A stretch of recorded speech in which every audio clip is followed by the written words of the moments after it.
You're listening to a 58 Ember production. Over the years on Sky Talkers, we've theorized and broken down a lot of the sequel trilogy. On this episode, we're each choosing a quote we are deeming as underrated and underappreciated from each sequel trilogy film and talking through why we think it's significant to the story.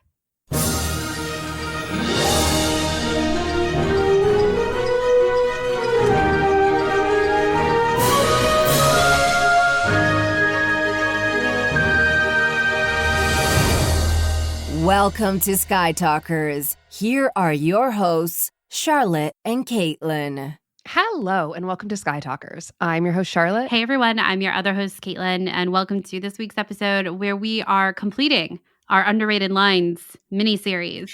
Trilogy. Our trilogy, if you will. And we have made it to the sequel trilogy. Excited. I'm excited I'm too. happy to be here. It's been a long time since we've talked about the sequel trilogy in isolation, which is just crazy given the history of our podcast and everything. And revisiting these films is just like a warm hug. I have so much nostalgia for this time period already, and we're not even that far out of it. I know. It's crazy. I mean, like Force Awakens will be 10 years old next year. I just can't. I can't even handle that. Yeah, I had such a good time watching these films again. I mean, particularly, I've been a broken record about this in The Force Awakens, but nothing makes me feel like I'm back in the theater like watching The Force Awakens does. I don't care if I'm watching that movie on a plane, on my computer, on my phone, on the TV. Anywhere I am when that movie starts, I am back to opening night when we first saw The Force Awakens when it came out. It is like visceral for me every time in like the best way possible. And it's electric. It is. It's so good. And it's like every time I just get that feeling of like, wow, this is Star Wars. And I'm just so happy that, it's been 10 years and I still get that feeling from that movie. You know what I mean?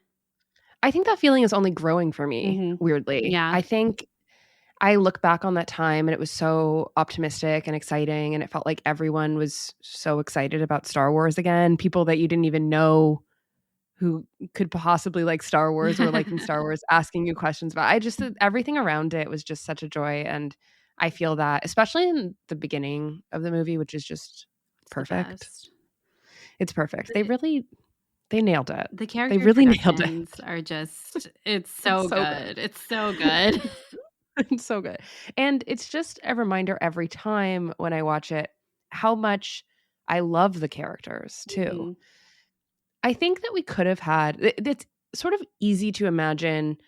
It's really not that easy, but just for the sake of the argument, it's easy to imagine a Star Wars trilogy that introduced a whole bunch of new characters and I only cared about one of them. But instead, we got a Star Wars trilogy that I care about every single character, and so much attention to detail, especially in the very beginning of The Force Awakens, went into those introductions, which are so powerful, so quiet, so visual. And I don't know, I just, the theorizing that happened in the sequel era was some of the most fun ever. It really was the best. I mean, I feel like theorizing about the sequel trilogy is really where we found like our Sky Talkers identity, speculation. Yep. So I look back with so much fondness and nostalgia for just that time period. So it does make me very happy to think about Star Wars returning to theaters in the future at some point, because it really was just such a fun time. It's so good. Yeah, and it's just, oh gosh, I love these characters. Yep. Okay, so Caitlin, just as an intro, let's tell a little story about how you were in New York City last week. And who did we see?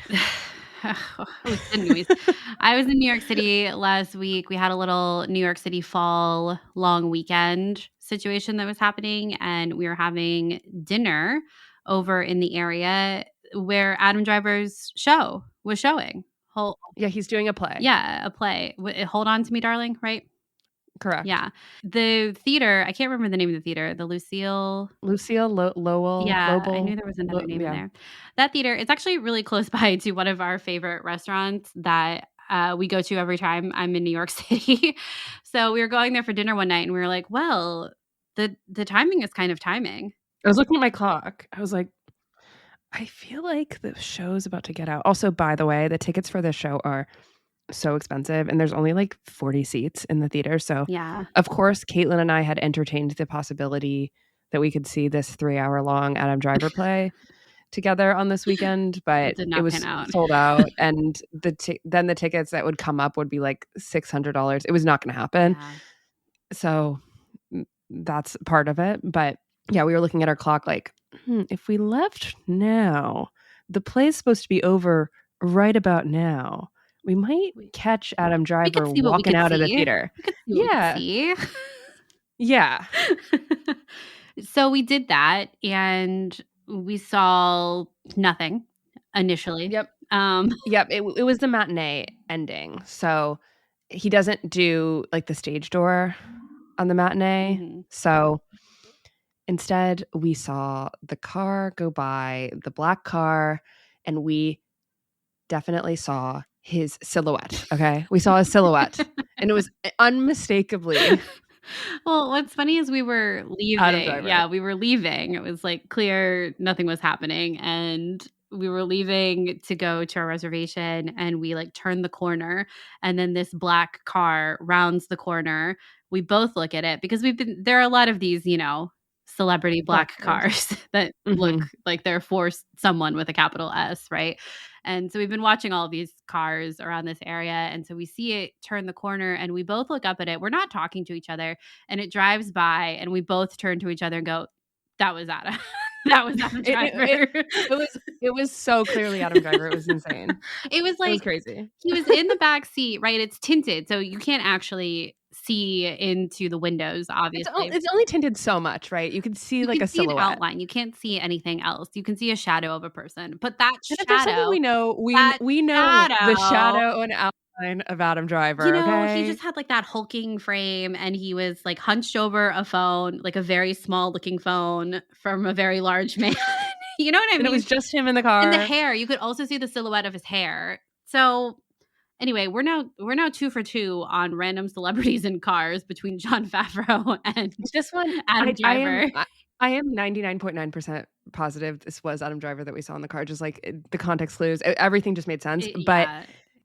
I will say, if we're referencing our Jon Favreau outside of Skywalker Ranch driving an Escalade car sighting, that was 100% him. No, and it that was sort of that a was similar 100% thing. him. Yeah.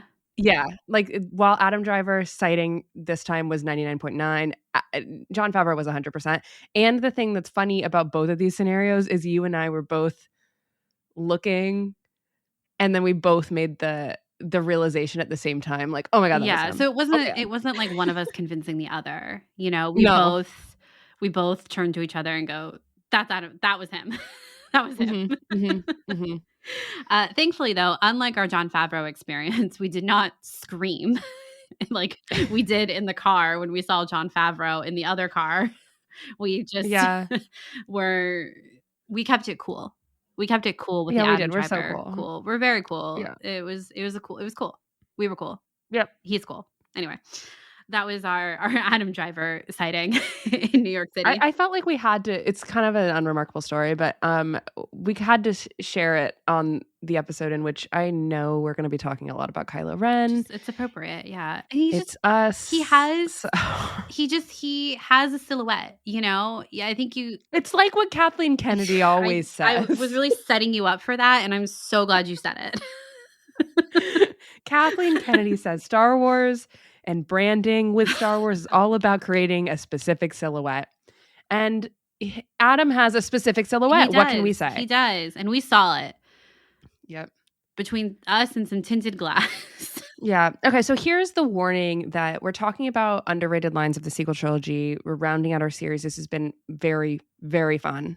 And we may do Solo and Rogue One too.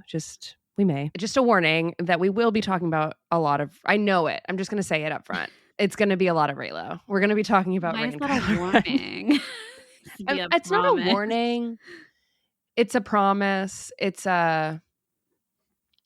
just a warning can be a neutral term. Okay. That's A true. warning is a neutral term.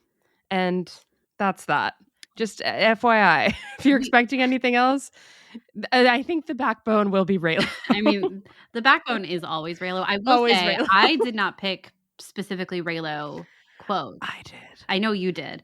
I didn't though. This is the whole thing of our conversation with the original trilogy. I was like, I can't pick a Yoda line, even though I did pick a Yoda line because we've And then I was so like, much I about picked Yoda. when I was editing that, it's so funny that you're like, I decided I couldn't pick a Yoda line because that's so obvious. You were like, here And we then it's go. like, okay, my turn. Anyway, I picked a Yoda line. I also tried not to pick Reylo lines, but I did. I tried not to pick our fave scenes and moments of the sequel trilogy, but I failed in that endeavor. So anyway, we are who we are at the end of the day. But I'm excited to, yeah, like you said, it's been a while since we've talked about the sequel trilogy on its own. So I'm excited to dive back into this headspace and this world and this particular chapter of Star Wars. And God only knows we haven't talked enough really about The Rise of Skywalker. So here's another opportunity for us to talk about it. Oh, good. Okay. So we're going to start with part 1, The Force Awakens. Part 2, The Last Jedi. And part 3, The Rise of Skywalker. So without further ado, let's get started. So who talks first? You talk first? I talk first? All right, welcome to part 1. Again, the easiest parts you've ever heard on a Sky Talkers episode, The Force Awakens. We've already kind of talked a little bit about the nostalgia that we feel for this time period, but I got to say, I was watching this while I was making dinner, and I feel like, oddly enough, The Force Awakens may be the film that I can quote the most. Like, going through it, watching it, I was just saying the whole movie. It's The Last Jedi for me for that one. Yeah. I feel like we'll get to this, but I feel like we exhausted talking about that movie, like turning it inside out essentially. Yeah. That it honestly, like, I can screen it in my head. Yeah. I can do that with most Star Wars movies, but yeah. Same. The Force Awakens too. It's not just that. Yeah, I think it's been a while since I've sat down and watched like all of these films together. So I don't know. It was like, it was like muscle memory, it just like comes out of you. It was just fun. And I love The Force Awakens. But who wants to go first on our underrated, quote unquote, underrated lines? You're going first. Okay. All right. I'm going first. Okay. I picked, if you listen to our original trilogy episode about underrated lines, I feel like we spent a good amount of time on Han and Leia, actually, or I did specifically. And we talked a little bit about the Han and Leia relationship. And I felt like in my viewing of the original trilogy for that last episode, I was paying a lot of attention to Han in a way that I haven't in a while. And so I think I was kind of bringing that into this viewing of the sequel trilogy as well. And so the line I picked was from Han and Leia's conversation when they meet after Kylo has taken Rey and Han sees him take her, right? And they're having the conversation about Kylo, and Han says, "We lost our son forever."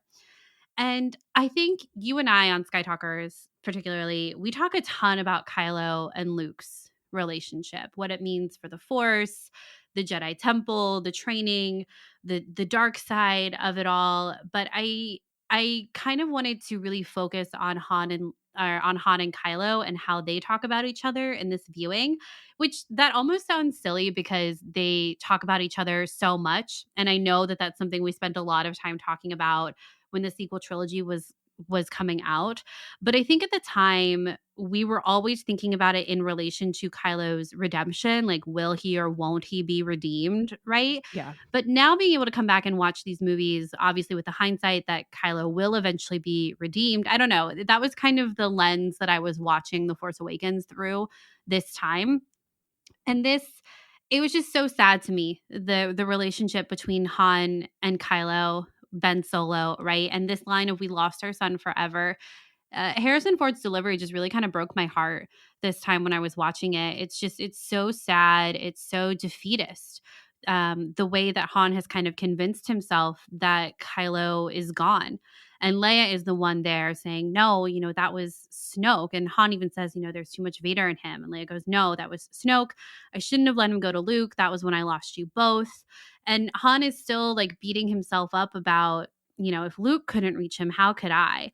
And Leia says back, Luke is a Jedi, but you're his father. And Han still doesn't really believe that. But then, of course, he is the character that really bookends Kylo's story in a lot of ways, from, being killed by Kylo in The Force Awakens to the redemption that his memory is present at, that Kylo is hallucinating his memory there at the end when his full redemption. And I just think there's so much depth in the Han and Kylo relationship that I would love to see explored even more, honestly. And the fact that Han feels that he can't reach Kylo in any kind of meaningful way. And the next scene even is Rey and Kylo's interrogation, when Kylo says that Han would have disappointed Rey as a father. And I love the kind of pairing of those two scenes together, of Han talking about how he thinks they've lost Ben forever, and Kylo really kind of alluding to his own insecurity about his relationship with his father. For as much as it is about Luke and Kylo, it really is about Han and Kylo. And I just keep thinking about how Kylo wanted to be a pilot like his dad, and what would have happened if Han had showed up and, like, I don't know, come and picked Ben up from the Jedi temple or something like that. When we think about Anakin, right, and we think about Anakin's fall, and we think about Anakin's redemption, there's like the three characters in Anakin's life who were the most important to him in the prequel trilogy: Padme, Ahsoka, and Obi-Wan, right? And they are all kind of these pillars, or the three women, I guess I should say: Padme, Ahsoka, and Shmi. And the loss of each of them kind of represent part of Anakin's fall to the dark side, and because of how meaningful they were to him.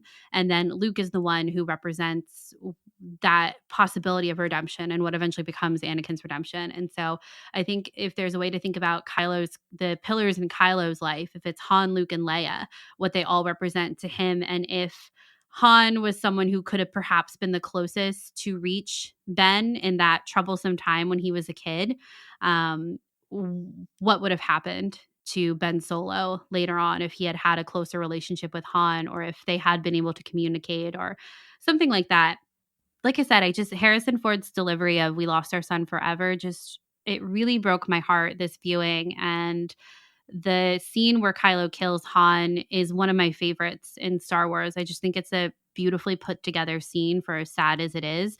And this is really that precursor to that. And I wanted to talk about it. It's interesting because a couple notes. First, I think the line delivery Harrison Ford gives, "We lost our son forever," isn't just "we lost our son forever." It's "we lost our son, forever." Yeah. And I think there's a pause there before forever that is so, he, like you said, he is so convinced himself that that's it, that there's no turning back, that he and Leia can't get through this, that he's just turned to the only thing he was ever good at again, which is smuggling. I think it's interesting now that we have this full piece, and like you said, we can focus on the relationship between Ben and Han, and that how much people tell Kylo Ren that he has his father's heart, that he is his father's son. It's not his mother's son, it's his father's son. And then thinking about how even Ben then convinces himself that he can't go home. He says to Rey in The Rise of Skywalker, "You can't go home just like I can't." And it's this crazy similarity with Han and Ben there in those moments. And we know that that's not true, right? We know that both those things aren't true because everyone wanted both of them to come home to Leia. And I think that's why it's so perfect in The Rise of Skywalker when Ben does come back to the light side, that it's an apparition of Han that appears to him, and that they can wrestle through that. And that Han even says, your mother's gone, but everything that she stood for still remains, and that's worth it. Because then home isn't necessarily a physical place, but it is something that they talk about, and they then have that equal ground, I guess, around that realization. Yeah, it was something I was noticing actually in my viewing of these three movies again too, that focus of so much changed, I guess, in the end of in The Rise of Skywalker, with Leia's character dying for her son and things like that. I think it got convoluted, obviously, with Carrie Fisher's passing. but I do think that there was a conscious effort to really show how similar Ben was to Han Solo. I think even in the appearance of what Ben Solo looks like when he comes back. I know I'm talking about The Rise of Skywalker. I'm sorry, in the Force Awakens era, but I feel like it goes with this. I feel like just the appearance like was so Han Solo like. Adam Driver like nailed that. Yeah. And I think they both have this ability to sort of bury themselves in their feelings. Mhm. And I think that that's sort of their weakness in a lot of ways, both these characters, and they're very similar. And the more you dig at it, I think, the more similarities you find between Ben and Han. Yeah, I agree. That line you mentioned was one I almost picked too, about you have too much of your father's heart in you, that Snoke Yeah. says to Kylo, which I think, as you mentioned, it's kind of tying all of these things together about the Han and Kylo, the Ben Solo relationship, and how it is fascinating. I think I was struck by Snoke's use of the word heart. It doesn't feel very Right. evil for our villain to talk about someone's heart, and like, what does Snoke mean by that when he says Kylo has too much of his father's heart? It's not even like his mother's hope or his mother's spunk or his father's swagger, smuggling ability. I don't know. Or just even like you're so much like your father. Instead, it's just the addition of heart feels so soft. And Yeah. Yeah, very soft. Yeah, that's how to describe it. It feels soft. yeah. And I think about Han's character arc in the original trilogy, which we talked a little bit more about when we went over that trilogy, underrated lines. But he is someone who comes back and has a lot of Yeah. genuine hope, I would say. A willingness to dive in even when he doesn't want to, which can sometimes be more meaningful than someone who just always like someone. This sounds bad, but like someone like Leia who's like in it for life. You know what I mean? There's something about a Yeah. character like Han that doesn't have to be there, that could go on to do something else, could disappear on the outer rim or whatever, but chooses to come back and, be a part of the war. But like you said, how he and Kylo are similar is that when it was his family that was affected, his son, he had to drop all of that. He had to extricate himself from it and go back to that world of smuggling, that A New Hope version of Han. But, that reconnection with Leia and actually talking about Kylo again with her really spurs him onto that catwalk at the end of The Force Awakens to confront Kylo once again. And Yeah, I just think such a perfect scene. it is. And I think that there are going to be some people who are listening who are a little triggered, is probably not the right word, but triggered by you saying that you love that scene. And I fully agree. I think it is masterful, so much so that they mirror it at the end, right? Mhm. It is such a well acted scene, and at any moment, I remember being in that movie theater, truly not knowing what was going to happen next. Like it could go Yeah. either way for any of those characters. It's so good, and That's just the what's so lighting is yeah. unbelievable. That's what's so good about it, and you can still interpret their conversation so many different ways. And Han caressing Kylo's face even after he has been stabbed. I think that for us that's all we need to know about his redemption. That was like, oh, it's going to happen for us, because if Han forgives this character, obviously I'm going to too, you know? Right. Yeah. And Han, it's clear what Han's motivations were in that moment. And yeah, the whole way that it's laid out, it's the lighting of it. It's a masterful scene of suspense. And I think Yeah. that's really what I mean when I say that I love that scene, just because it is so dramatic. And it's crazy that they even did that in The Force Awakens, honestly, to have your new character kill Han Solo. I mean, good God. That was a big part of Adam Driver's press tour as well after it came out, and into The Last Jedi, where he was like, they made me do that.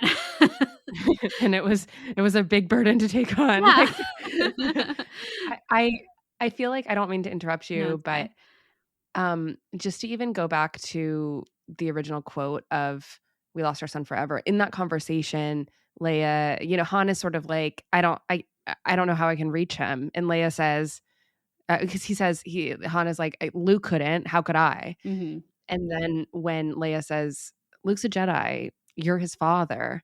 And I feel like that message is what he really takes out onto that catwalk. Yeah. This like incredible scene of, I can get through to him. I can. And so when Kylo says, you know, will you help me?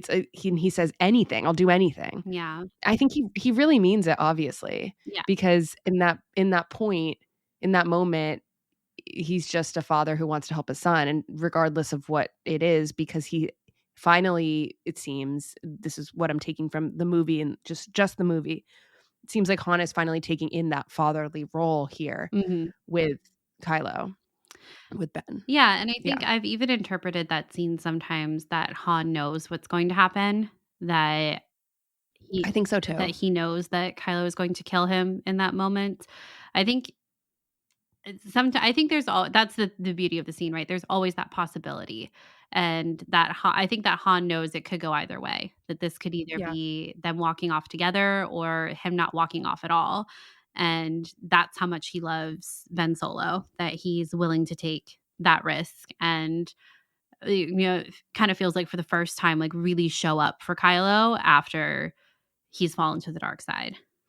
And we know that Kylo thinks that killing his father is going to push him further to the dark side. But it does the opposite. It splits his spirit to the bone. That's what Snoke says in The Last Jedi. It confuses him. It doesn't make him feel stronger in the dark side at all. So much so that when he's fighting Finn and Rey in the forest after, he has to like pound on his wound in order to feel that hurt, that anger, dark side. Yeah. And what he tells Rey too in The Last Jedi of, you know, when she says like, why did you hate your father? Explain it to me. And he says, I didn't hate him. Some good stuff, that Han and Kylo relationship. So good. So good.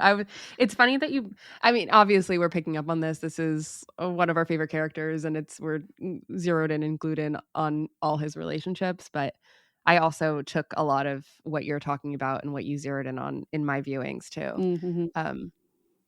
It is nice to have all three movies to look back upon, because I guess it's just like when we're talking about the nostalgia of it all, part of the nostalgia, as we mentioned before, is the theorizing. Yeah. And now that theorizing is basically over for all intents and purposes, and having the like different things to draw lines to and reflect back and not always be thinking about, well, how are they going to do it in the future?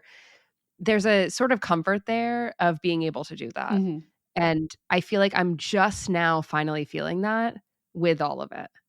Yeah, I think so too. Okay, so my line is similar. And it's not similar. It's just also about Kylo Ren.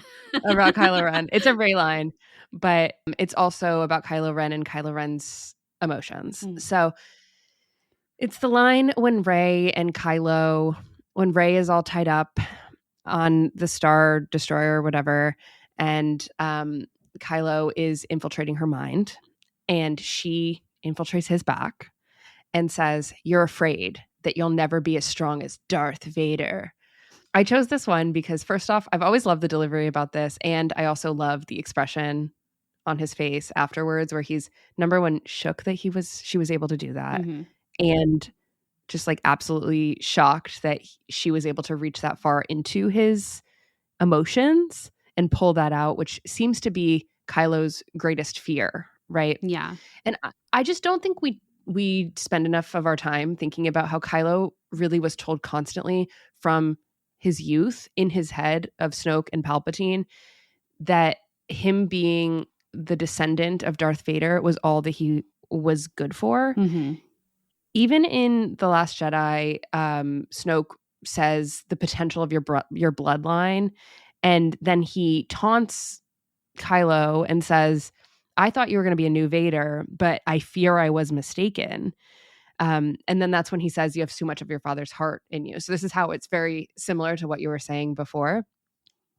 But I think it's, again, I don't think we spend enough time thinking about how Ben Solo grew up not knowing about Vader/Anakin and the relationship or anything there. And then also the concept that Leia had never really done any sort of development, nor should she really have to. But Ben's mother didn't really accept the fact that Anakin was redeemed at the end and knew that Luke had this special relationship with Anakin, but Leia was never going to have that. And I think if you spend enough time thinking about the familial wound and what is passed down from mother to child, I think that that is definitely present here with Ben, that is just sort of an arrested development that was never talked about. But instead, what we have is Kylo in his head from youth being told that you could be the next Darth Vader, that you could live out the potential of Darth Vader. And he didn't even know about this part. So all he's really fed is you're from this bloodline that had this potential that wasn't met, but it could be you. I think it's you. That is you. And I do think that it makes me think of the Rise of Skywalker line, some things are stronger than blood, and thinking about how Kylo's eventual return to the light side, it does weirdly end up following Anakin's footsteps in the end. And I think that there was so much conversation throughout the sequel trilogy about whether or not Ben Solo is being pushed further into the dark side. We never really thought that.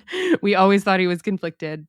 In my opinion, I felt like he was sort of cosplaying the dark side a little bit in The Rise of Skywalker after Rey turns him down in The Last Jedi and really kind of like continues to dig his heels in by bringing back the mask, bringing back the Knights of Ren, really assuming the role of Supreme Leader and just like disappearing into that in the same way sort of that Han Solo disappeared into being a smuggler again. Leia disappeared into being a general again when he was sort of abandoned, right? Abandoned by Rey. I'm not saying that any of this was like the wrong or the right move, but I do think that this family digs their heels in when they're abandoned or left alone.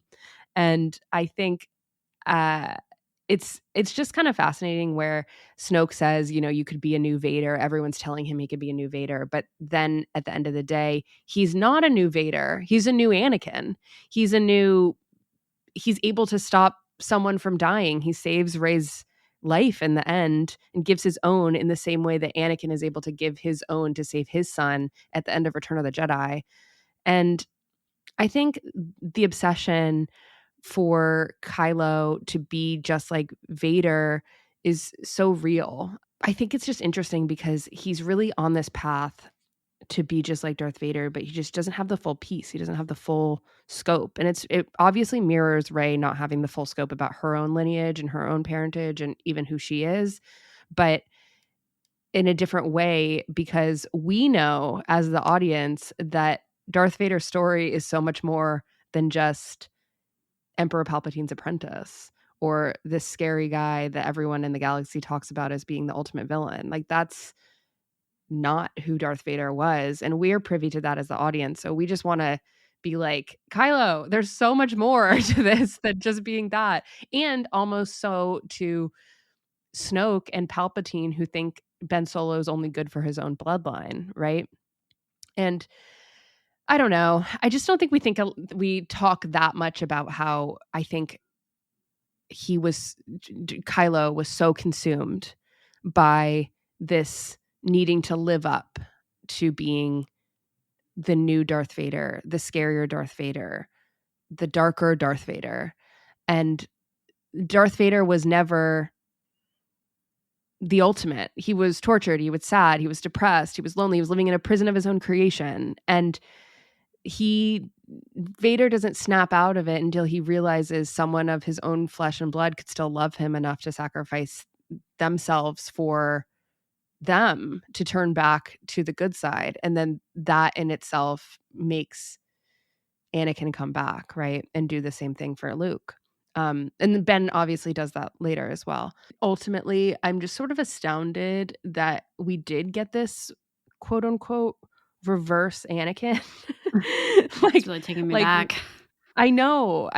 It is really taking me back because I think that the fact that they did weave in the ability to like transfer a bit of life to someone else at this part in the trilogy, in this part in the saga, honestly, does round this out. That while Ben Solo was told for his whole life to be just like Vader, in the end he was just like Anakin, and I think that's really cool.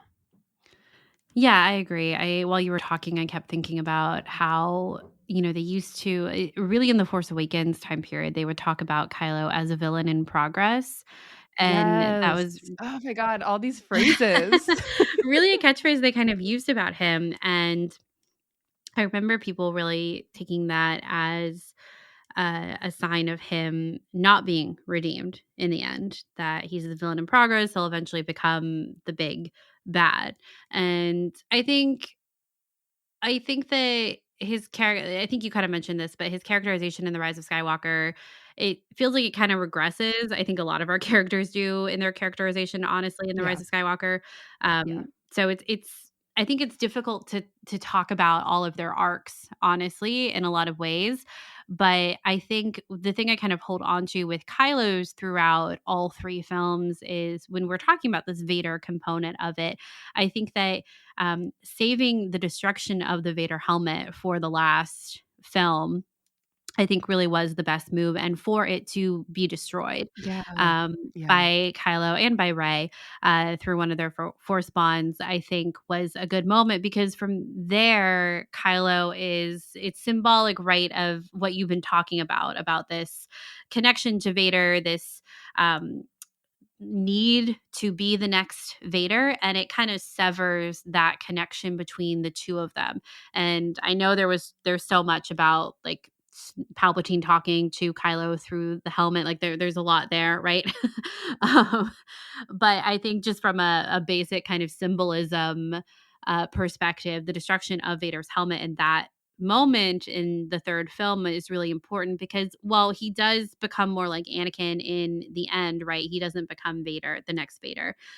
He's still not Anakin either. I think he is able to complete that mission of saving someone from dying, but the way that he goes about it is so different. It's still sacrificial, Yeah. like Anakin's is, but the fact that it's actively giving life through the Force, I think, is really that kind of next level from what Anakin did. Obviously, I'm not trying to diminish, of course, Vader's sacrifice for Palpatine, or not for Palpatine, with Palpatine for Luke.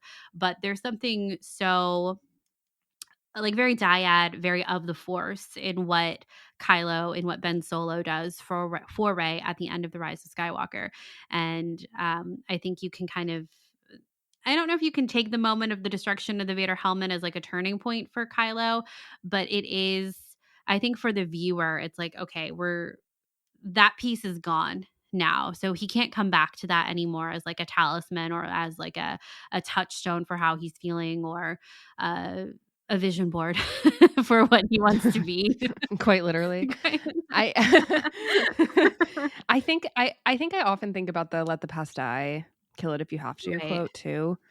I think when I think about, first off, that is a line from Kylo Ren that isn't necessarily supposed to be the thesis of The Last Jedi. That's not the point. The point is to take the past and move forward with it. You don't have to kill it. That's not what we're doing.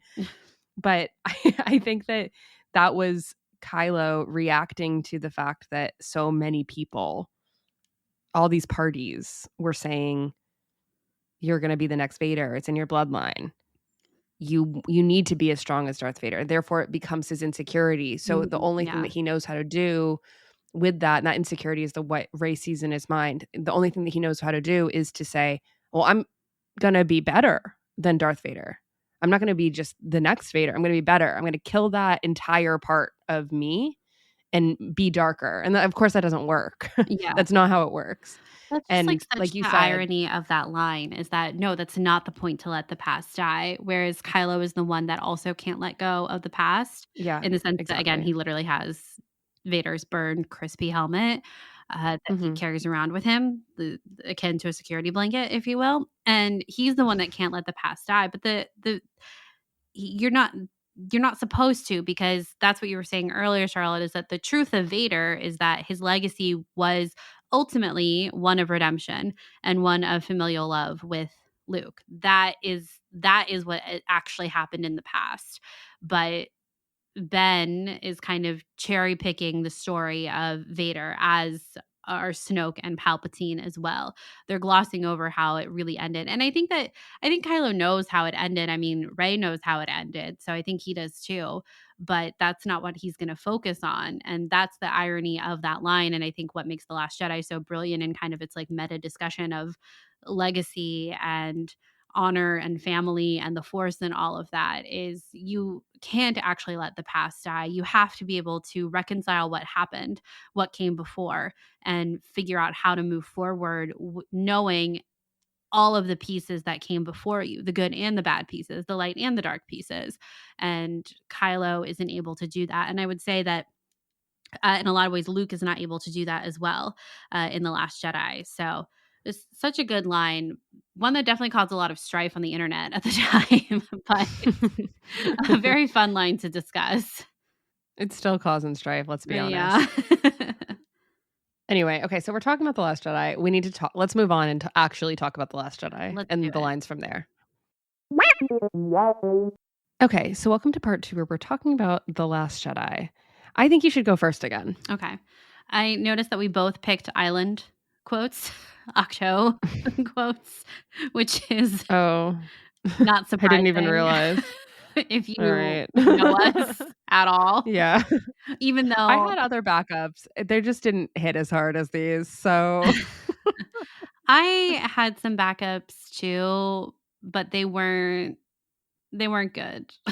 yeah. That's the thing about The Yeah. Last Jedi is I feel like we have talked about it so much that it felt kind of similar to like Empire Strikes Back, where there's just so much good stuff in that movie that everything feels so quotable. And it kind of felt that way for The Last Jedi as well, which is surprising why we were able to pick lines from the island from Octo, considering we definitely went through what happened on the island with a fine tooth comb. Correct. In all of our discussions. But are they underrated? Like I before we started recording, I was like, I think we're cheating a little bit. We're talking about underrated lines. It's our podcast. We can do whatever we want, but we're talking about underrated lines, but somehow we end up talking about the scenes that they're in and then how that relates to another scene and how that line is actually a mirror of the other line. And it's just, it becomes way more than just the singular line, which is fine. And that's exactly what I don't know it how should you be. don't make it that though at the same time. I agree. I think in my head, like there's another way to do it, which is how we used to do some of our quote sections in when we would cover books, which is like, how does the line make you feel? And then in isolation, how is it in context? And what does it mean? You know? Well, And we don't need to do that now because it's our podcast. We can do whatever we want. We can talk about The Last Jedi in every single part. All right. Okay. All right. Here's my line. My line is from Luke to Rey. You'll notice I also didn't pick a Rey and Kylo line this time. But it's from Luke to Rey, and it's after when he's explaining to her about the Force in her first lesson, and she sees the cave for the first time, and she has that initial experience with the dark side cave. And, you know, she's asking, what was it? It wanted to show me something. And Luke says, it offered something that you needed. And I feel like we actually haven't really talked a ton about this line.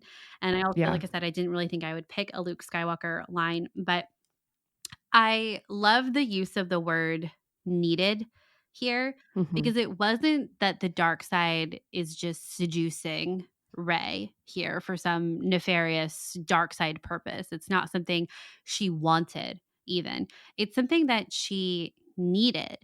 And like I said, I think this word choice is so specific and so good because when she eventually does go to the dark side cave, she realizes that she doesn't have any kind of lineage that she had hoped for, at least in the context of The Last Jedi, right? And this was something that Ryan talked a ton about when talking about The Last Jedi. We used to talk about this all the time, but he said when he sat down to write The Last Jedi, knowing it's the darker middle chapter of the trilogy, he said, what would be the hardest thing for each character to hear in this movie. That's what I need to do to them in order for them to have the most meaningful character growth. And for Rey, that answer was that she is nobody, that she, Kylo talks to her about this in both The Force Awakens and The Last Jedi, that she is looking for a father figure everywhere she goes. First in Han Solo, now in Luke Skywalker. In The Force Awakens, she keeps telling everyone she has to go back to Jakku because her family is there waiting for her, right? That's all she wants.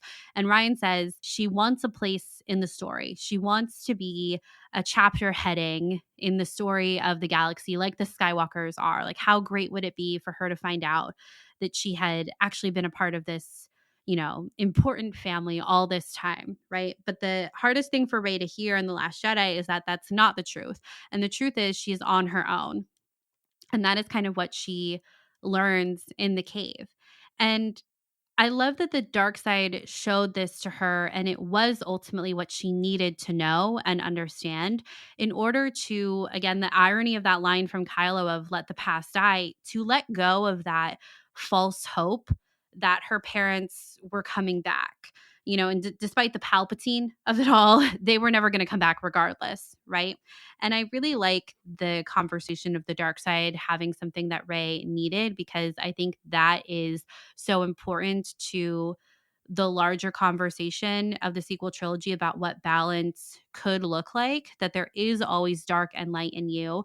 That is what balance is. And that your own darkness has something to say about who you are as a person and who you can become. And it can help you become a better person too. I really believe that. And I think that phrase of the dark side, the cave, being something that Rey needed to go through as opposed to wanted, as opposed to being seduced, I think is a really important way to talk about it. And I think really lends itself to, I think, what Ryan was trying to say about the dark and the light side, and even the coming together of Kylo and Rey in this movie. And yeah. It's funny because I think our lines that we picked are so close together that I almost think we should join this conversation as one. Yeah. So the line that I picked is when she's talking to Kylo, which we don't realize that she's talking to Kylo, as the voiceover when she's experiencing the cave, and she's talking about her seeing herself, like 1,000 versions of herself with the amazing snap and everything, right? She says, "I didn't feel trapped or panicked. This didn't go on forever. I knew it was leading somewhere, that at the end of it, it would show me what I needed to see." And I think she says, "It showed me something I needed to see." And then Luke says, "It offered something that you needed." Mm-hmm. It's reinforcing that she needed to experience this feeling of the dark side, this truth that was given to her. And I think that the way that we read The Last Jedi now is different than how we read it in 2018, 2019, until The Rise of Skywalker came out. And I'm saying this neutrally, but I think that the way that I read this now is that I view her scene in the cave, and you said this too, like her realizing that she's on her own, that she doesn't need to look for a parent figure in every single person that she's around, that she herself and her who she is that day is good enough to be her own hero. Mm-hmm. And when the image turns from two figures and merges into one, and then she sees her own self. And I do think that's what Ryan was getting at. And I think that we, of course, and so many people, of course, interpreted that she's a nobody, that she hasn't, her parents were in a pauper's grave on the Jakku desert, like Kylo says, and whatever. Okay. I'm not really talking about that, but I feel like this feeling for her, though, this realization that she is her own, she can be part of the story as herself without the name. Without the name, without the alive parents, without the person that loves her like a daughter, right? I think that she wasn't getting that from the people around her. I think that she could have gotten that from Han, honestly, if Han stuck around for a while, because there's a lot of stuck around. If he stuck around, if he died, if he didn't die. I know, if he it's stuck sad. around. I'm sorry. That was my delusion, just speaking right now. That was my delusion. What a great Low way to key. phrase that. Yeah. Okay. If he was around, I do think that she probably would have got, but she was not getting that from Luke, you know? No. Well, it's not So, having someone else to tell her who she is. yes, Of that's the thing. And Han or that's Luke, all it is. yeah. She has Yeah, to and define herself. I think that for me, even viewing this trilogy as it did, which we haven't even talked about the order in which we watched the movies. Caitlin and I started with The Rise of Skywalker. That's right, folks. We got it over with. And it was the best decision. It was the best decision because first off, it was the easiest I've found watching the movie. It gets easier every time. And I felt like I then was viewing it from things that I had learned in The Rise of Skywalker that like I was doing that already by rewatching the Force Awakens and The Last Jedi, but like watching it in a sequential order like this or lack of sequential order so close together made me think about things a little differently as these scrambled orders do, which we love a scrambled order. I just felt like I was viewing this from the point of view of Rey realizing that no one is going to tell her who she is besides herself. Mhm. Like as much as that happens in The Rise of Skywalker, at the end when Palpatine says, you know, we're one. Like you are part of me. You're a Palpatine. Whatever. This is like part of your bloodline. And she says, you know, you want me to hate, but I won't.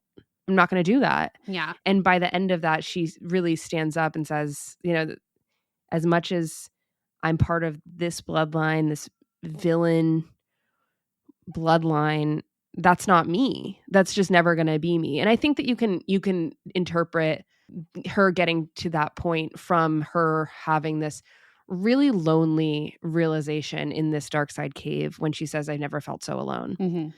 Because the concept of no one coming to save her, no one coming back for her, because that's not going to happen. Her parents are dead, right? And her needing to fend for herself and be her own person, that is a lonely revelation. And it's also like part of adulthood, Yeah. right? Is this realization, just to zoom out, is that you're on your own. Mhm. So, and I'm resisting quoting Taylor Swift, but it's okay. Yeah, I was thinking it.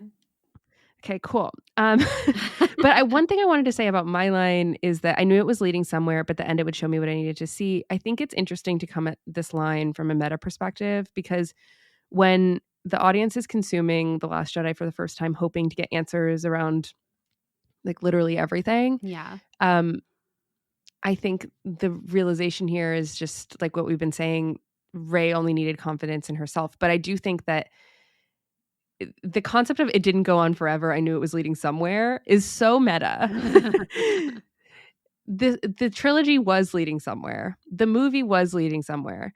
And it was showing us what we needed to see. And it's just sort of what I was saying before about this is a realization of growing up. Even from like the female perspective, I think there is something special about Rey having this realization of like she is not defined by these men around her. She's her own person. She's her own hero. And I think that as a woman, I sort of related to that too. And I think a lot of people can relate to it. It's not just a woman thing, of course, but it sort of meant something to me, I think, as a woman, and it still does. This experience that I don't think Luke Skywalker has in Star Wars in the original trilogy at all. I don't think he has this realization that he's on his own in the same way that Rey does. It's a different kind of growing up experience, I think, that we have with our hero here. Yeah, and I think that the kind of the other side of that, what you were saying about her not having basically these father figures telling her, like Luke and Han, who she is, or even if her mother and father had come back, these adults, and how that is part of growing up. And part of growing up also is coming to like connect to your peers as well who are also going through things. And I think that there's a piece of that with Kylo in this scene as well, of the you're not alone. I've never felt more alone. You're not alone. That comes directly from Kylo, and how I think the first time you watch that scene, you're kind of like, oh, she's must be talking to Luke or someone else, because Luke had a dark side cave revelation. Kind of makes sense that she would talk to him about, but it's not. She's not talking to the adult who's going to kind of talk down to her, which is what Luke does through a lot of The Last Jedi. She's talking to someone who isn't supposed to understand her, is supposed to be her enemy, and then is someone who she finds the most common footing with and the most understanding from as well. And it's someone who is more or less her peer, right? And of her age group, kind of. Unlike Luke, who is clearly Right. much older and a father figure of sorts. Or I don't really think he is. She would want him to be, but he does not fill that role at all. Yeah, I think also, just to dive even further into the concept of her entering a cave and then her saying that I didn't feel trapped or panicked, I think is an interesting point, in the fact that we have spent this last summer talking about a character like Osha in The Acolyte, who, when she, spoiler alert, chooses the dark side at the end, it is treated as a sense of freedom for Osha. And it's interesting to me that Rey has this realization in the cave that she didn't feel panicked or trapped or anything like that. And then I was thinking about, is that part of the dark side experience? I don't think that's universal for everyone in Star Wars who like turns to the dark side or follows that path or something. I do think that it can be something that people experience, though, this renewed sense of freedom, even though that freedom is sort of a lie. And I think it's interesting that Rey calls that out here. Yeah, I think that's the difference too. It's the difference between being submerged in the dark side versus kind of like dipping your toe in, understanding it, acknowledging it. And I think that's what I think I was pulling on in my line of it. Showed you it had something you needed. Yeah. You can't ignore it. And that's what Luke says too in The Last Jedi, is to think that the lights, what does he say? The light side dies with the Jedi. The dark side dies with the light, then that's It's vanity. It's folly. Yeah, it's vanity.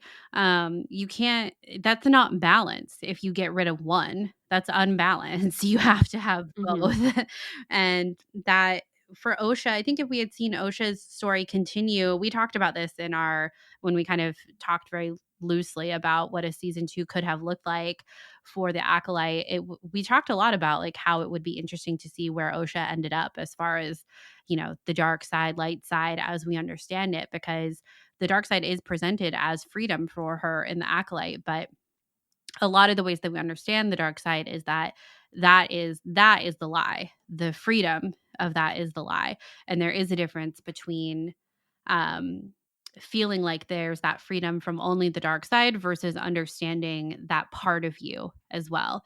And I think a character like Rey, that's what she was understanding. And this kind of goes back to what you were talking about with Vader, or with Kylo and the Vader helmet and the Vader of it all, the cosplaying, is that then became his biggest insecurity, Kylo's. And so then this too, and like evidence of the darkness in him, that seed of doubt, that seed of frustration, of insecurity, of dark side, really stems a lot from Vader, I think, for Kylo. And I don't think it's quite the same with Rey. And I guess we could have that conversation when we think about the Palpatine of it all. But her parents is her biggest insecurity as well. Her place in the story is buried deep within her as well, in her internal cave, right? And that's like part of the metaphor of the cave itself. But they're similar in that vein as well. Yeah, totally. So hard to pick one from The Last Jedi. It's so funny that we picked similar ones that are basically the same scene. And in this longest Star Wars movie, we chose the same scene. Hate that. Love that. And it's like it's a set of scenes that we've talked so much about too. I know, but I don't think we've really talked about these. So no, I'm happy I with really it. don't think we have either. The Last Jedi is really good, guys. It's so good. It's so good. It's so the best, in fact. I know. I want to watch The Director and the Jedi. It's been a while since I've watched that. I think I might turn that on when we're done recording. Oh, yeah. Oh, yeah. Feel some feels. Yeah. So good. What I would give for Ryan to talk more about Star Wars. Oh my God. That would just be the best present ever if he ever just did that. Yeah. Like deeply about Star Wars again. We were living. We were living so we much. have the quotes to prove it. We're still throwing them out like 5 years later. How much longer later? Like so much longer later. so much longer later. Maybe one All right, day. let's talk about okay. From Rian Johnson So, talking deeply from about Rian Star Johnson, Wars, let's go talk about The the Rise Rise of of Skywalker. Skywalker. Listen, big deal. You got another problem. Women always figure out the truth. Always. All right, welcome to part 3, The Rise of Skywalker. I'm interested to talk about this actually because I think this may be the first time we've actually had dedicated space for The Rise of Skywalker since our 6-hour analysis when it came out. Maybe. We talked about it in our Russian doll order, Matryoshka. That's true. That seemed much more limited though. That was Yep, correct. Yeah. I gotta say, I feel like we just need to like talk about our feelings about the movie. You know, like get it out there before we start talking about the quotes that we picked, which I kind of thought coming into The Rise of Skywalker, it would be easier to pick quotes because I obviously don't know the movie as much as well. And we haven't talked about it. So there's a lot of underrated quotes. Yeah, because we haven't even talked about it that much either, like deeply like this. It was still pretty hard for me. Yeah, I know. So a couple weeks ago on one of our Clone Wars episodes, you and I talked about how things that we didn't like in Star Wars, things that annoyed us, things that didn't hit for us, if those feelings dull over time. And I said they do. And The Rise of Skywalker has definitely dulled for me. I can watch it now. I don't choose to, but I can. I think, though, what I feel like will come out, at least from my part in this conversation about like our underrated lines, is that I still feel like there's so much that doesn't make sense in the movie that it's hard to kind of pull at some of these deeper things that I think you could, as a listener, probably tell that we found a lot of meaning in between The Force Awakens and The Last Jedi. And it's still, for as much grace as I can come into this movie with to try and watch it with, even for the sake of just having a good conversation about it, I still feel like that's really challenging. And I still feel like the characterization of so many characters just goes in directions I don't agree with personally from my interpretations of these films. And so it still makes it a hard film to talk about, even if like the wound is not fresh anymore. You know what I mean? And it's weird because there are a lot of things that I think are standouts in The Rise of Skywalker. Like I think the end line of "they're just people," right? At the end is like such a perfect way to kind of come to the end of the Skywalker trilogy or the Skywalker saga, right? I just think that's such a beautiful way to put it, and that it is just people. It's not just the Skywalkers. Like I think that is so perfect. Like I really do. And there's so many things about like Rey and Kylo that they're scenes that still really resonates with me, but it's just I don't know. I still feel like it's a challenging movie to talk about, even coming into it with kind of the best intentions. And I feel like I have to talk about that when we have a section like this where it's, you know, given that dedicated space on the show. And who knows what that'll feel like in 5 years, but I feel like that's kind of where I'm at with the movie right now.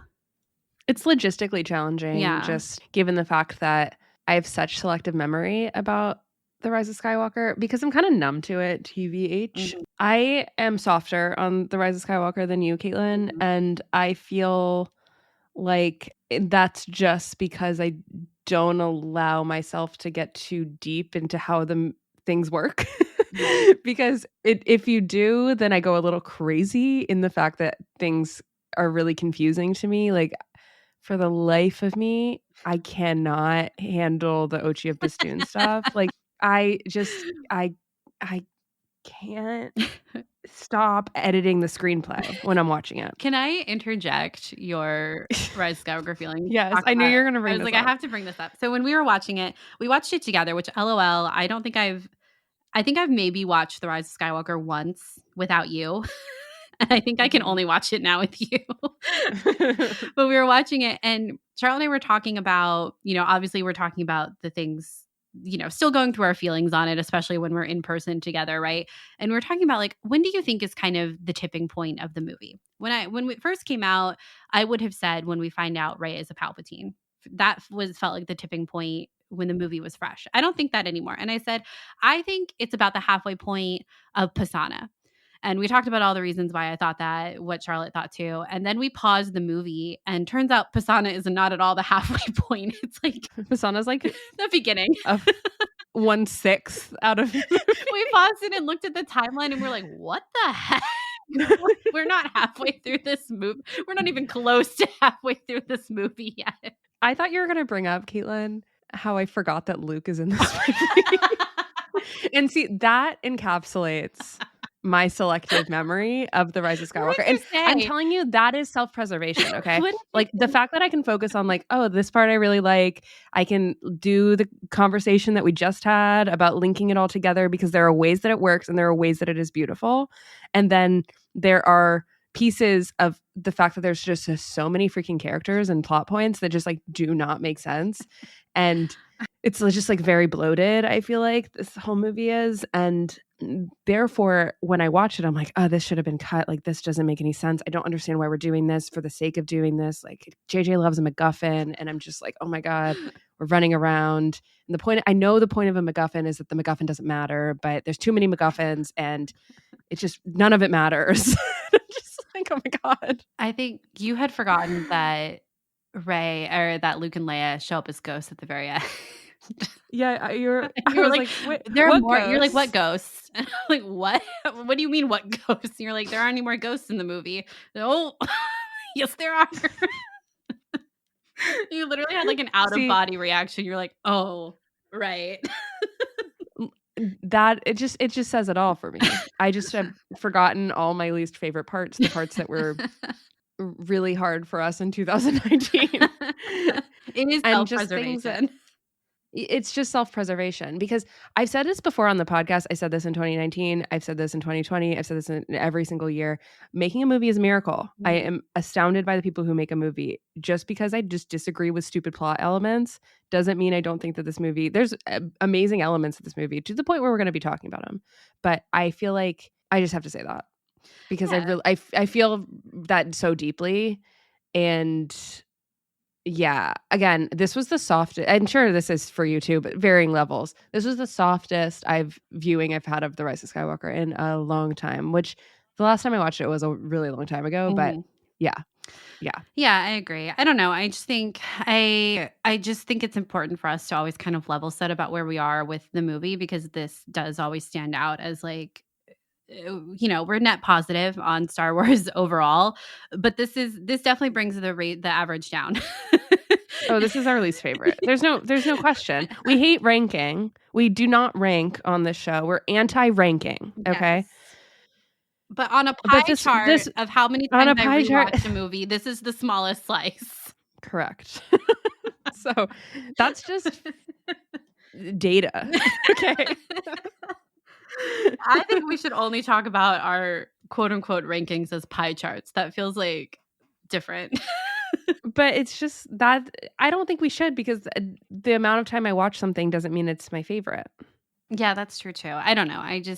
Anyway, I felt like it was important because I know that I feel like the conversation of how I feel about The Rise of Skywalker is going to come up in the quote that I picked. So yeah. Also, just like a reminder, this is what keeps me going. This is what like coal in the fire in the hopper. Okay. The Ben Solo Rey kiss, like the fact that we had Reylo kiss, like it does. Sometimes I think, what would life be if they did kiss? And I don't know. Yeah. I can't wait to get so many negative reviews from this one episode of us rehashing The Rise of Skywalker again. But again, if Rey and Kylo didn't kiss, I'm staring at my huge Last Jedi poster right now. That's just like the most Reylo thing you've ever seen. What if they didn't kiss? I know. Like I know. I don't know. And there was a world, which we've talked about, in which episode 9 did not have a kiss. In fact, it had Rey and Poe as an item. Ooh. Yeah. So we can't have that. So there are many things I'm grateful for this movie. And- The trauma is not one of them. Yeah. We did do an episode all about Duel of the Fates, which is supposedly Colin Trevorrow's version of episode 9, and kind of comparing. I guess that's really the last time we dedicated time to The Rise of Skywalker, like long time to The Rise of Skywalker, was comparing those two. And that was 2021, end of 2020. Mhm. Yeah.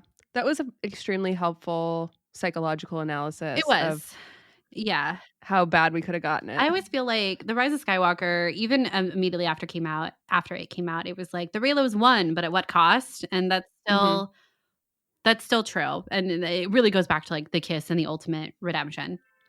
But Yeah. all right, let me get into. Do you want me to go first again? Yeah. Okay. So the line I picked is a very small part, and it is on Kajimi with Kerry Russell, aka Zori. It's after her, Zori and Poe are arguing, and Poe says they need their help, and Zori's like, I'm not going to help you. I hate you. And then she looks at Rey and basically says, like, there's a bounty out for Rey's head. If we took her in, we'd all get lots of money, whatever. And so then all of her guys come. Rey beats them all off. Zori ends up on the ground. Rey is pointing her lightsaber at her and says, we could really use your help, please. And Zori says, not that you care, but I think you're okay. And Rey says, I care, and then offers her hand to help Zori up. And Rey's characterization is, I feel like she's very out of character for the most part in TROS for me, honestly. She just is so angry for a lot of the film, even before she finds out about the Palpatine thing. I don't know. She feels so different to me in The Rise of Skywalker that it's one of the things that always stands out to me about the movie. But this moment, I really hold on to as like, this is like a true Rey moment for me. This is when I really feel like, oh, that's Rey. That's the Rey that I know and love as a character, because one of Rey's greatest strengths is that she does care. She does genuinely care, and she's always going to care. So even in this moment of kind of interrogation of altercation with this new person that they've met on this random planet that Poe kind of knows, it's kind of like I guess it's not really like a Lando situation, but like you think someone's going to be your ally, but they're really not. I don't know. She is still wanting to reach out and, ask for help for the greater good. And she, even with someone like Zori, who she doesn't know at all, she still cares what Zori thinks of her, and not in a, I don't know. I don't think you should. Like, we were just talking about how Rey needs to define herself for herself, right? Not be told by other people.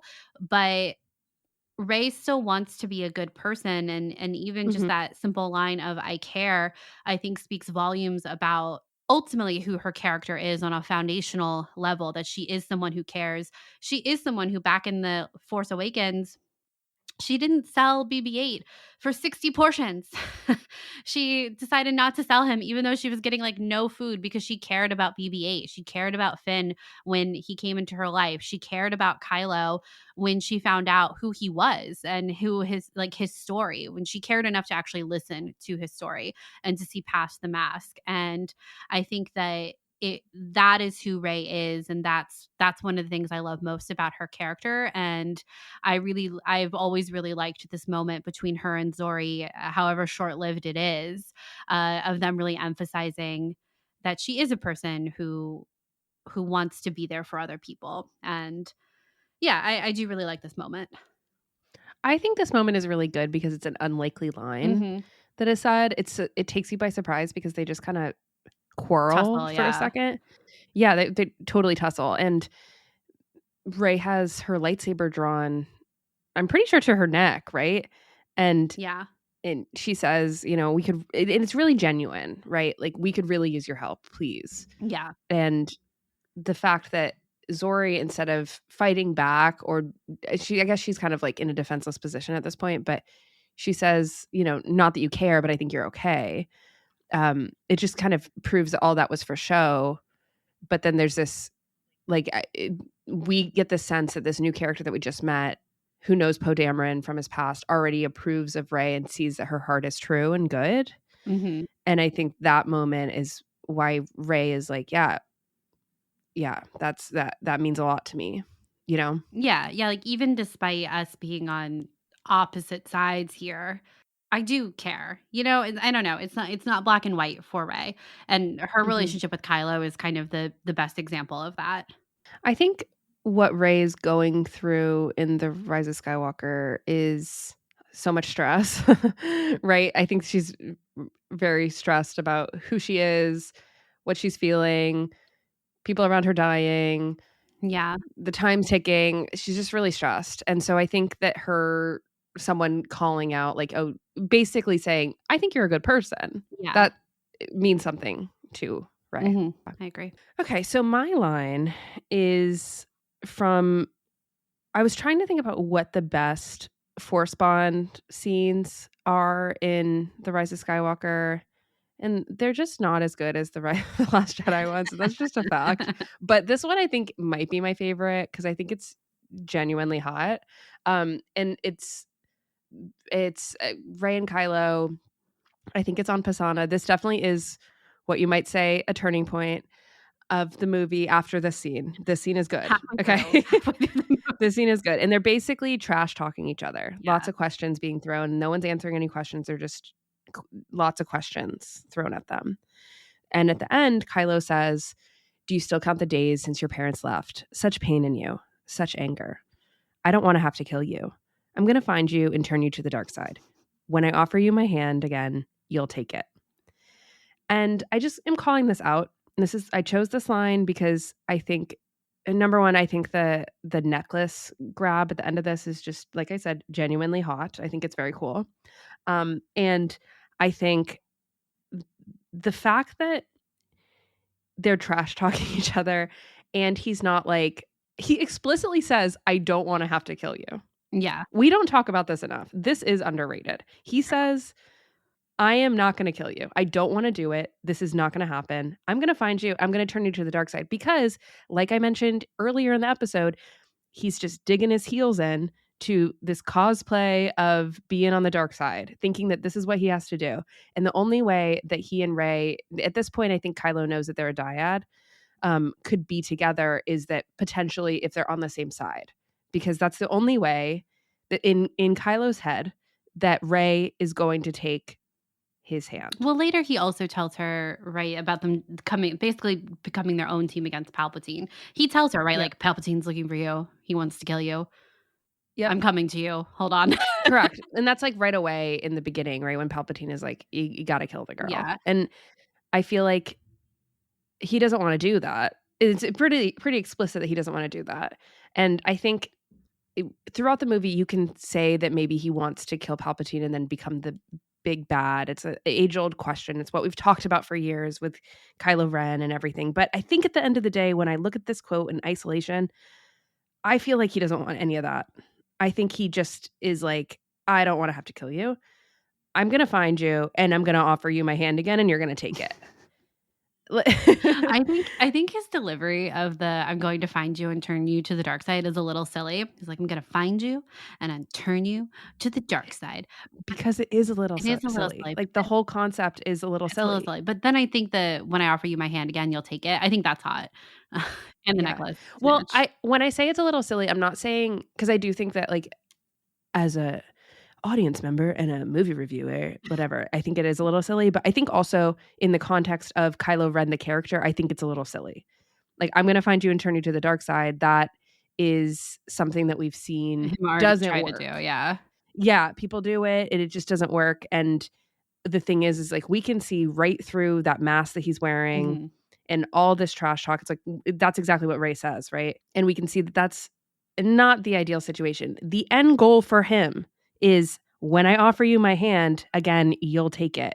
Which is why later when Rey mends the wound, the lightsaber wound that she gives Kylo, and she says, "I did want to take your hand, Ben's hand." You know, he's so hung up on this. And that moment where Rey solidifies everything about, I wanted to take your hand. That was something I wanted to do, but I wanted it to be Ben's hand. Mhm. Specificity. The specificity of it is so important. And I think what I really just like wanted to zero in here is the concept of Kylo explicitly in the beginning of this movie when he's supposed to be the supreme leader, the big bad, the person that's tracking him down, them all down, which he is that person. He says, I don't want to have to kill you. Mm-hmm. And he's not going to, you Yeah. know? And even when they're fighting at the Death Star ruins, and that fight, I think is, that is a highlight for me Mhm. for The Rise of Skywalker. I love that fight. I think it is, people look at it and I don't think people get it, that they're exhausted, that they don't want to be fighting each other, that it's not the best fight ever, because it's so trite what they're doing on the Death Star and fighting each other, and the fact that Rey loses control and stabs him and then immediately feels regret. Like, that is what they're dealing with. They don't want to fight each other. He doesn't want to kill her. He's not. She doesn't. Kylo isn't even. She doesn't want to trying kill in that him. fight. It's like all offense for Kylo in that fight. Exactly. Yeah, I agree that the Death Star fight is definitely a highlight for me. I love this scene, the one that you've pulled about the when I offer you my hand, you'll take it again, because they are swapping, they're trash talking each other, but it's more than trash talking. It's so deep because, like we were talking about with the Dark Side Cave, her Rey's line, if it's been a minute since you've watched The Rise of Skywalker, Rey's taunt to Kylo is about him putting on the mask again, seeing through the cracks in his helmet. You know, you're trying to be like Darth Vader again. She's stabbing at the wound that she knows is deepest to him, is this relationship to Vader. And likewise, he knows the thing that is deepest to her is her parents. And the fact that he can do the counting the days, because he's seen the memory of her counting the days, which is like one of the saddest moments for Rey, just like she understands the saddest moments for him, having even been there when he killed Han Solo, but then also everything that came before that. It's so pointed. They know each other so well that they know what will hurt. They've been in each other's heads for years at this point. Mm-hmm. And they know each other's deepest fears. It's like kind of the first thing Rey learned about Ben Solo. Right. The moment, like, it's that line that I chose originally, right? Which is, you're afraid that you'll never be as strong as Darth Vader. That's the moment where she acts as like the deepest fear of his, and he's also accessed the deepest fear of hers. And over 3 movies, we finally are at this point where, like you said, this trash talk is so deep. It's so cutting. Yeah. So then when they get to the Death Star duel, finally, you can't actually kill the person that knows everything about you. And I think we talked a lot leading up to The Rise of Skywalker about the theme of concealment and how everything needs to come out in the open for there to be true closure. And that's something that very much did not happen in The Rise of Skywalker. But I think a lot about Rey kind of keeping Kylo secret and her relationship to him, how she talks to him and knows him. And it's not just that she knows who he is or has had encounters with him, which is how it's kind of always presented to Finn and Poe, for example, but she knows him. So, but everything has kind of come to a head on the Death Star. So even when Finn is there, like watching, she still can't bring herself to fully commit to the duel, to actually kill him, just like he also can't, which to the line you picked, he doesn't actually want to kill her and she doesn't either. And when she does get the kill shot, she regrets it and heals him. And yeah, that feels like so out in the open finally in a lot of ways, even though Finn is there. I'm not sure like how much visual he has given all of the waves and everything like that, but he does see her leave. So I think he at least saw a portion of what was happening there, but that it finally wasn't something that was hidden in a lot of ways. Let's talk a little bit more about what you just said about, because I think this is something that you and I had talked about after we watched the movie together, was the fact that Rey and Kylo's relationship is theirs, and that Rey never really talks about it with Finn, doesn't talk about it with Poe, and everyone has their own secrets, but she keeps this secret about Kylo forever, right up until the end of the movie. That no one knows anything about that. Mm-hmm. And I think there's a reading on it that is like, that relationship is so special and unique that that's how it has to be. which I think is a sad reading, of course, but I do think that there's like genuine love there about it. Um, I don't know. What do you think about all that? I think that's generous Yeah, reading. no, I know it's a generous Yeah, reading. I see what you're saying though. I think it's there. I think that reading is Yeah, there. I think it's kind of the only reading you could, maybe not the only, but the only one that I'm thinking of right now that you could give that. And I think that's kind of ultimately where we kind of hit so many speed bumps with The Rise of Skywalker of it being the last film. Like she's treating Kylo, their relationship, the same way she was in The Last Jedi, of it being that secret, that's the secret third thing, a mhm, secret thing. But in order for her to grow as a character and for Kylo to grow as a character too, those things have to see the light of day. And for Kylo, his character arc, reaches a conclusion, right? Of, being redeemed, coming to Rey's rescue, actually saving her, going up against Palpatine and like sacrificing his life. It's a conclusion and it makes sense, right? I think there's still so much of Rey's that feels left on the table that makes it appealing to return to her character in another movie. yeah, But I think still, like we were talking about earlier, still kind of makes it hard to talk about The Rise of Skywalker in conjunction with the other films in some ways.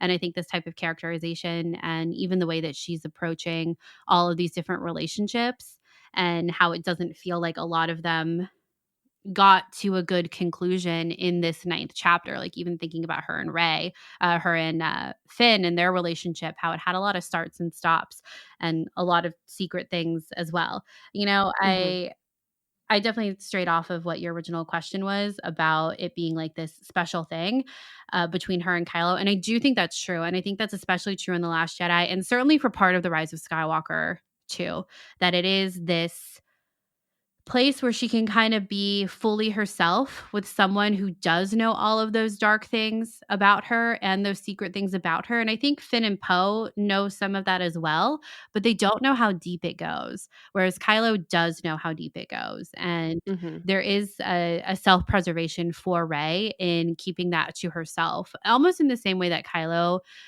buries his feelings too. For Rey, I think you could have the interpretation of if I was fully honest about my relationship with Kylo, um, Finn and Poe wouldn't trust me anymore, and it would ruin our relationship. I think you could definitely read that thought process into Rey. Even her keeping the dark side part of her really secret. She never does come out and say it to Finn.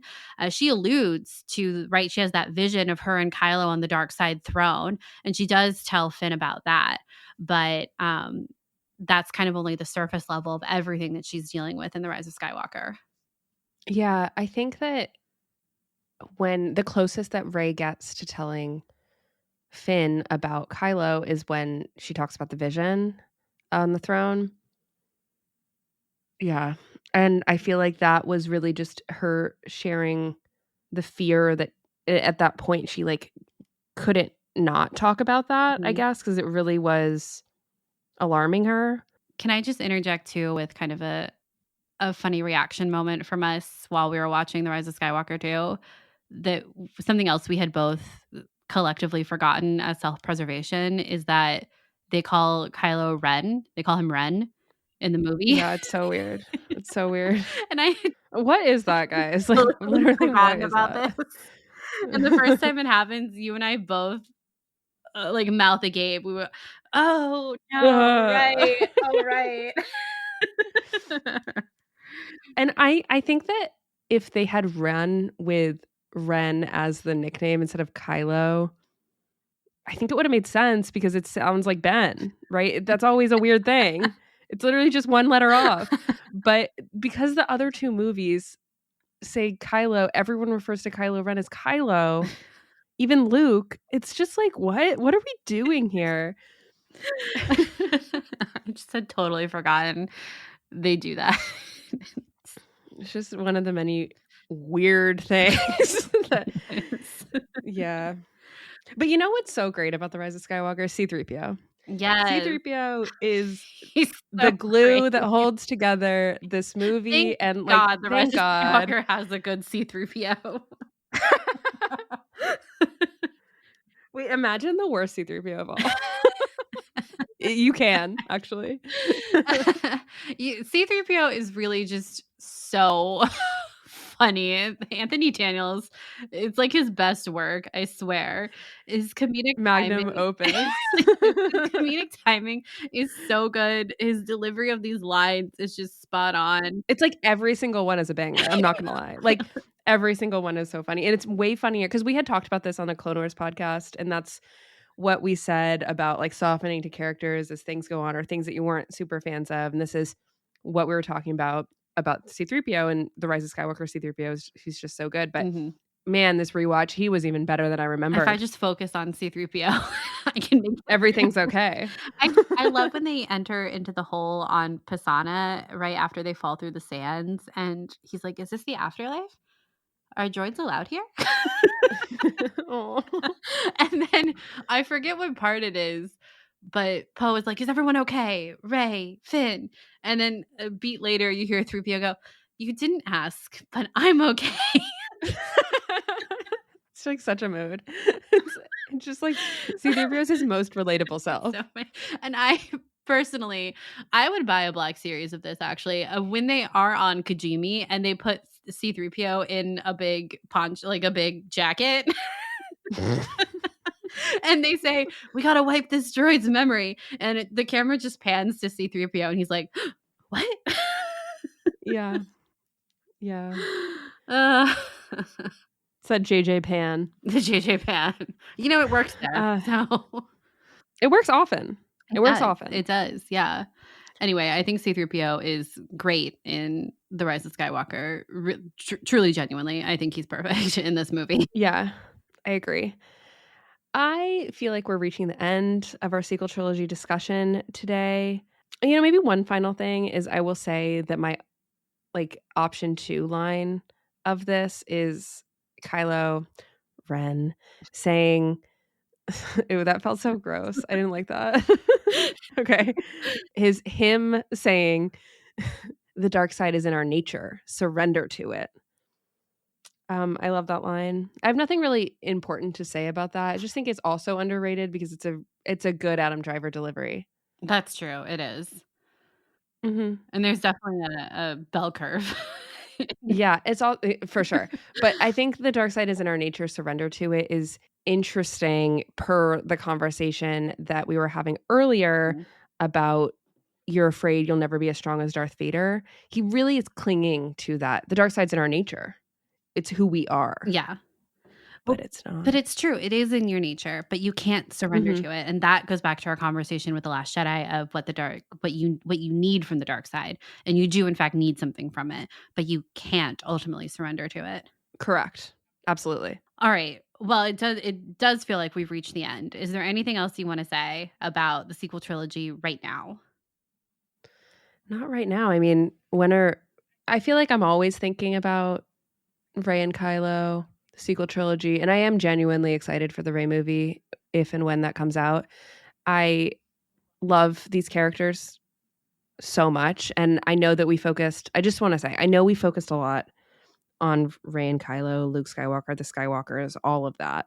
But I love every single character. I had chosen some other lines from I love Finn. I love that character. I love Poe. I just think that their introductions that we get especially in The Force Awakens, like we could do a whole episode on those because I just think they're so perfect. Mhm. And I just like as my parting shot, I suppose, is the greatest gift I think that the sequel trilogy gave us is these unbelievable characters that we were introduced to all the way back in The Force Awakens. And they're like comfort characters at this point for me. And Mhm. I really wish and hope that we don't see the end of them in the future. On film. And that includes Ben Solo.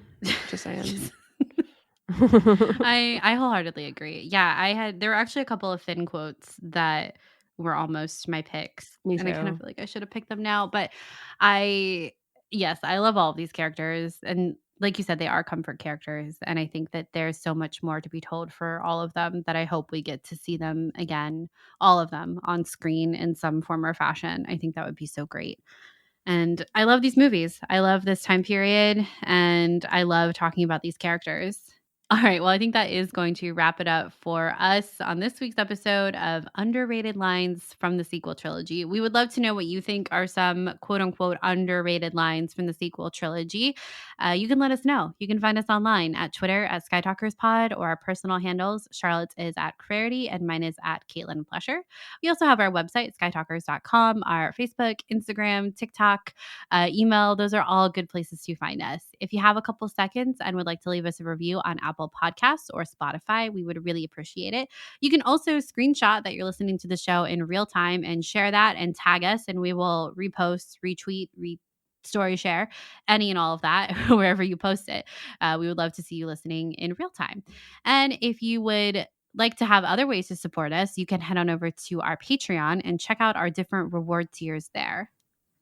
Yeah, we have extra episodes, early releases, lots of fun stuff always happening on Patreon, including our Patreon Discord, which is always active, talking Star Wars and many other things. And I want to say a huge thank you to these patrons: Kelly, Linda, Allison, Emma, Jose, Justin, BB, Nate, Ira Bell, Madison, Charlotte, Aubrey, Tim, Colin, Koval, Stefan, Catherine, Patrick, Another Skywalker, James, Anna, Kelly, Jeff, Kate, Maggie, Paul, Molly, Colton, Brad, and Anders. Thank you so much for supporting us. Yes, thank you guys so much. And until next time, may the Force be with you. May the Force be with you.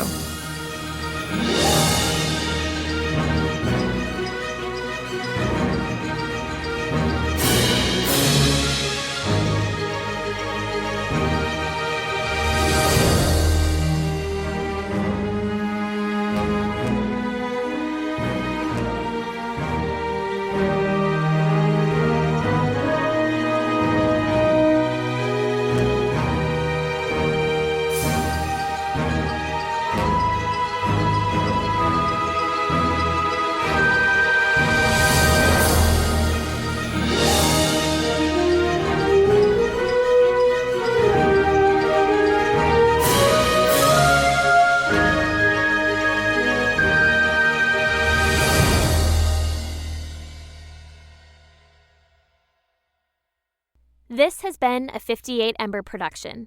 For more shows, please visit the 58 Ember channel, 58ember.com, or find us at 58 Ember Media on socials.